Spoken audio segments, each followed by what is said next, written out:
राधे राधे जी। पवित्र वचन YouTube channel में आपका हार्दिक स्वागत है। मैं हूँ कात्यायनी। आपको शरद पूर्णिमा की ढेर सारी शुभकामनाएं।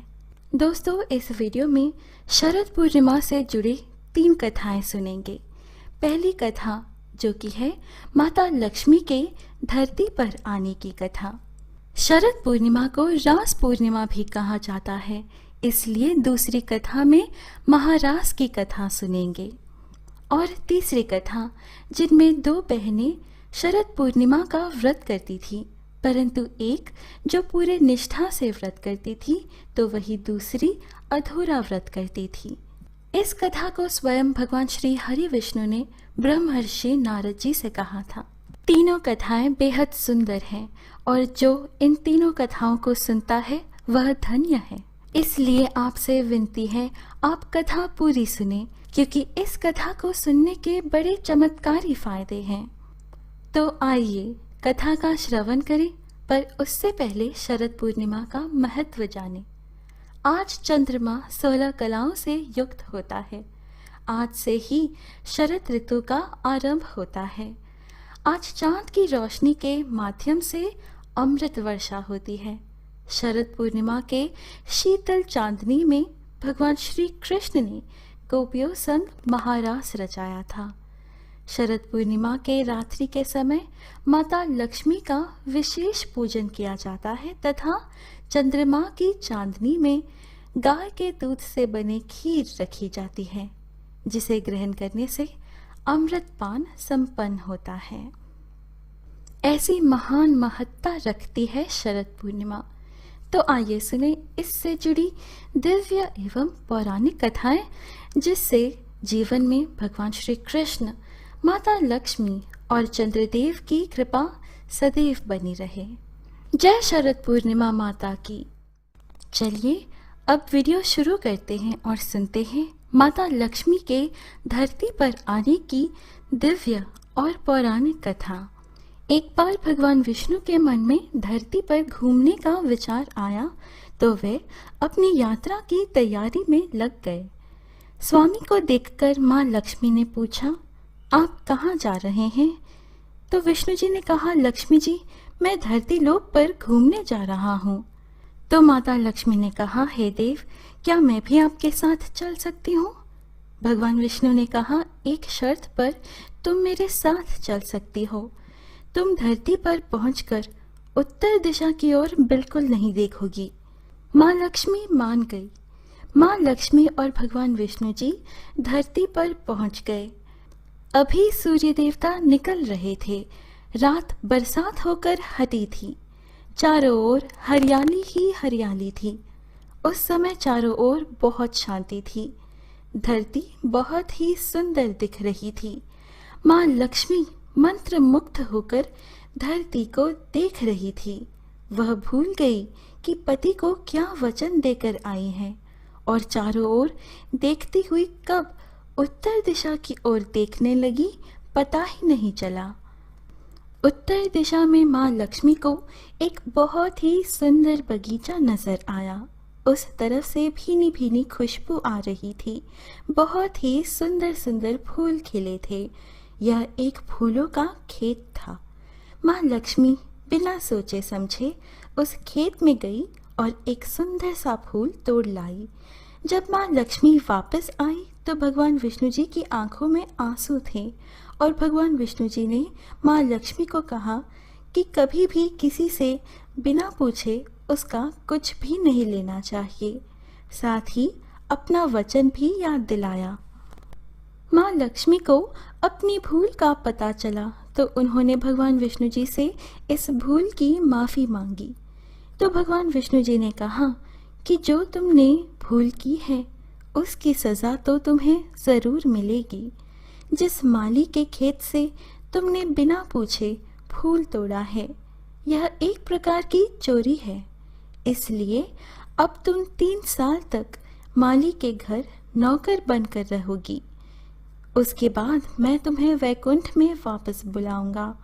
माँ लक्ष्मी ने चुपचाप सर झुकाकर हाँ कर दी। माँ लक्ष्मी एक गरीब औरत का रूप धारण करके उस खेत के मालिक के झोपड़े में गई। उसके मालिक का नाम माधव था। माधव की बीवी, 2 बेटे और 3 बेटियां थीं। सभी उस छोटे से खेत में काम करके किसी तरह से गुजारा करते थे। माँ लक्ष्मी जब एक साधारण और गरीब औरत बनकर जब माधव के झोपड़े पर गई तो माधव ने पूछा, बहन, तुम कौन हो और इस समय तुम्हें क्या चाहिए? तब माँ लक्ष्मी ने कहा, मैं एक गरीब औरत हूँ, मेरी देखभाल करने वाला कोई नहीं है। मैंने कई दिनों से खाना भी नहीं खाया है। मुझे कोई भी काम दे दो, साथ में मैं तुम्हारे घर का काम भी कर दिया करूँगी। बस मुझे अपने घर में एक कोने में आसरा दे दो। माधव बहुत ही अच्छे दिल का मालिक था। उसे दया आ गई, लेकिन उसने कहा, बहन, मैं तो बहुत ही गरीब हूँ। मेरी कमाई से मेरे घर का खर्च मुश्किल से चलता है। लेकिन अगर मेरी 3 की जगह 4 बेटियां होती तो भी मैंने गुजारा करना था। अगर तुम मेरी बेटी बनकर जैसा रूखा सूखा हम खाते हैं उसमें खुश रह सकती हो तो बेटी अंदर आ जाओ। माधव ने माँ लक्ष्मी को अपने झोपड़े में शरण दे दी। माँ लक्ष्मी 3 साल उस माधव के घर पर नौकरानी बनकर रही। जिस दिन माँ लक्ष्मी माधव के घर आई थी, उससे दूसरे दिन ही माधव को फूलों से इतनी आमदनी की, उसने शाम को एक गाय खरीद ली। धीरे धीरे माधव बहुत अमीर होने लगा। उसने काफी जमीन खरीद ली और एक बहुत बड़ा मकान बनाया। माधव हमेशा सोचता था कि मुझे यह सब इस महिला के आने के बाद मिला है। इस बेटी के आने से मेरी किस्मत चमक गई है। वही माँ लक्ष्मी अभी भी घर में और खेत में काम करती थी। एक दिन माधव जब अपने खेतों से काम खत्म करके घर आया तो उसने अपने घर के सामने दीवार पर एक देवी स्वरूप गहनों से लदी एक औरत को देखा। ध्यान से देखकर पहचान गया, अरे यह तो मेरी मुंह बोली चौथी बेटी यानी वही औरत है। तब उसे ज्ञात हुआ कि यह तो माँ लक्ष्मी है। अब तक माधव का पूरा परिवार बाहर आ गया। सब हैरान होकर माँ लक्ष्मी को देख रहे थे। माधव बोला, हे माँ, हमें माफ करो, हमने अनजाने में आपसे अपने घर और खेत में काम करवाया। अब माँ लक्ष्मी मुस्कुराई और बोली, माधव, तुम बहुत ही अच्छे और दयालु व्यक्ति हो। तुमने मुझे अपनी बेटी की तरह रखा। इसके बदले मैं तुम्हें वरदान देती हूँ कि तुम्हारे पास कभी भी खुशियों और धन की कमी नहीं रहेगी। तुम्हें सारे सुख मिलेंगे जिसके तुम हकदार हो। और फिर माँ अपने स्वामी के द्वारा भेजे रथ में बैठकर वैकुंठ चली गई। इस कहानी में माँ लक्ष्मी का संदेशा है कि जो लोग दयालु और साफ दिल के होते हैं, मैं वही निवास करती हूँ। हमें सभी मानवों की मदद करनी चाहिए। कोई जितना भी गरीब क्यों ना हो, उसे तुच्छ नहीं समझना चाहिए। आइए दोस्तों, अब सुने शरद पूर्णिमा की दूसरी कथा। शरद पूर्णिमा की रात को भगवान श्री कृष्ण ने किया था महारास। इस दौरान 6 माह तक चंद्रमा एक जगह स्थिर रहा। महारास के समय चंद्रमा से जो अमृत रस गिरा वो एक सरोवर में मिल गया, जो चंद्र सरोवर कहलाया। आश्विन मास की पूर्णिमा को शरद पूर्णिमा के अलावा रास पूर्णिमा भी कहा जाता है। रास पूर्णिमा इसलिए क्योंकि इस दिन भगवान श्री कृष्ण ने गोपियों के साथ मिलकर महारास किया था। गोवर्धन पर्वत के पास बसे पारसौली गांव में सूर्यश्याम सरोवर पर शरद पूर्णिमा की चांदनी रात को जब श्री कृष्ण गोपियों के साथ नृत्य कर रहे थे, तब चंद्रमा भी यह नजारा देखकर एकटक ठहर गया था। गोवर्धन धाम से करीब 2 किलोमीटर सौंख गांव की तरफ चलते हुए रास्ते में सूर्यश्याम चंद्र सरोवर दिखाई देता है। मान्यता है कि शरद पूर्णिमा की रात को भगवान श्री कृष्ण अपने सखाओं के साथ यहाँ आए और मुरली बजाने लगे। मुरली की धुन सुनकर सभी गोपियां अपने काम को छोड़कर दौड़ी चली आई। हर गोपी चाहती थी कि वो भगवान श्री कृष्ण के साथ नृत्य करें।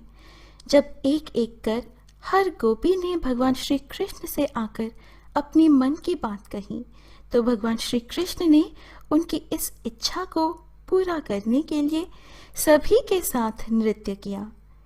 एक ही समय पर श्री कृष्ण करोड़ों रूपों में हर गोपी के साथ नृत्य करते नजर आ रहे थे। ये दृश्य इतना मनभावन था कि इस महारास को देखने के लिए चंद्रमा ने अपनी गति को स्थिर कर दिया। महारास में चंद्रमा इतना खो गया कि 6 महीने तक भोर नहीं हुई। ये महारास 6 महीने तक लगातार चलता रहा। भगवान श्री कृष्ण का महारास देखने के लिए स्वयं भोलेनाथ भी खींचे चले आए, लेकिन जैसे ही वे वहां पहुंचे, गोपियों ने उन्हें दरवाजे पर ही ये कहकर रोक दिया कि यहाँ सिर्फ गोपियां ही आ सकती हैं। फिर इस अद्भुत पल को देखने के लिए महादेव ने गोपी का रूप धारण किया और महारास में शामिल हुए। उनका यही रूप गोपेश्वर कहलाया। महारास के समय शरद पूर्णिमा का चंद्रमा 6 माह तक स्थिर हो गया था। उस समय चंद्रमा की शीतलता से जो घनीभूत अमृत रस धरती पर गिरा, वही रस एकत्रित होकर सरोवर बन गया। तब से इस सरोवर का नाम चंद्र सरोवर पड़ गया। इस सरोवर में आचमन करने से भगवान का आशीर्वाद प्राप्त होता है। अगर कोई व्यक्ति इस चंद्र सरोवर में स्नान करता है, उसकी सारी मनोकामनाएं पूरी हो जाती हैं। अब तीसरी कथा। एक समय की बात है, नारद मुनि नारायण नारायण कहते हुए विष्णुलोक पहुंचे और भगवान श्री हरि विष्णु जी की स्तुति वंदना भक्ति पूर्वक भाव से करने लगे। तब भगवान विष्णु जी ने पूछा, हे मुनि श्रेष्ठ, आपने किस कारण मुझे याद किया है? नारद जी ने उत्तर में कहा कि हे प्रभु, मैं मृत्युलोक से आ रहा हूँ। वहाँ मानव अत्यंत दुखी हैं। हे प्रभु, वे इस दुख से कैसे मुक्त हों? आप कोई उपाय बताएं। तब भगवान श्री विष्णु जी ने कहा, सभी पूर्णिमा में उत्तम शरद पूर्णिमा का व्रत व पूजन जो भक्त करता है, अन्यथा उसकी कथा सुनता है, वह सभी दुखों से मुक्त होकर जीवन में धन धान्य से संपन्न होता है। इसकी कथा ध्यान पूर्वक सुनो। मथुरा नगरी में सुभद्रा नामक एक ब्राह्मणी थी। वह शरद पूर्णिमा का व्रत रखती थी। भगवान उसकी भक्तिभाव से प्रसन्न होकर उसे इच्छित वरदान देते हुए कहा कि इसकी विधि विधान सबको बताइए। भगवान के आज्ञा का पालन करते हुए वह ब्राह्मणी एक साहूकार को इस व्रत की विधि बताती है। सुभद्रा कहने लगी कि एक लकड़ी के पटरे के ऊपर एक लोटा पवित्र जल का रखें। रोली से इस लोटे पर स्वस्तिक का चिन्ह बनाइए। इसके बाद पीतल के पात्र में गेहूं के दाने भर कर रखें। इस पात्र में दक्षिणा भी रखकर स्वयं तिलक करें। इसके अनंतर शक्कर और मेवे को संभाग में मिलाकर 6 पेड़े बनाएं। पूजा में एक पेड़ा भगवान को चढ़ाएं, फिर एक पेड़ा स्वयं ग्रहण करें, तीसरा पेड़ा अपने भांजे या जमाई को दें और चौथा पेड़ा अपनी सहेली से बदलें जो यह व्रत करती हो, अन्यथा इस पेड़े को किसी मंदिर में रख आए। 5वां पेड़ा अपने घर के सभी सदस्यों में वितरित करें। अब छठे पेड़े के 6 भाग बनाएं। इनमें से एक तुलसी मैया को चढ़ाएं, दूसरा गाय माता को खिलाएं, तीसरा अहीर को दें, चौथा गर्भवती महिला को खिलाएं, 5वां बालक को दें और छठा कुंवारी कन्या को खिलाएं। लोटे में भरे जल से चंद्रोदय के समय चंद्रमा को अर्घ्य दें। साहूकार ने यह शरद पूर्णिमा व्रत की विधि अपनी पत्नी से कहा तो वह यह शरद पूर्णिमा का व्रत करने लगी, जिसके फलस्वरूप साहूकार के यहाँ 2 पुत्रियों का जन्म हुआ। बड़ी बेटी का नाम सावित्री रखा गया और छोटी बेटी का नाम चंद्रमुखी। दोनों जब बड़ी हुई तो उनका विवाह संपन्न घराने में कर दिया गया। बड़ी बहन सावित्री पूरे विधि विधान से शरद पूर्णिमा का व्रत रखती थी, तो वहीं छोटी बहन चंद्रमुखी अधूरा व्रत रखती थी। इसके फलस्वरूप बड़ी बहन सावित्री को संतान प्राप्ति हुई, तो छोटी बहन चंद्रमुखी को नहीं।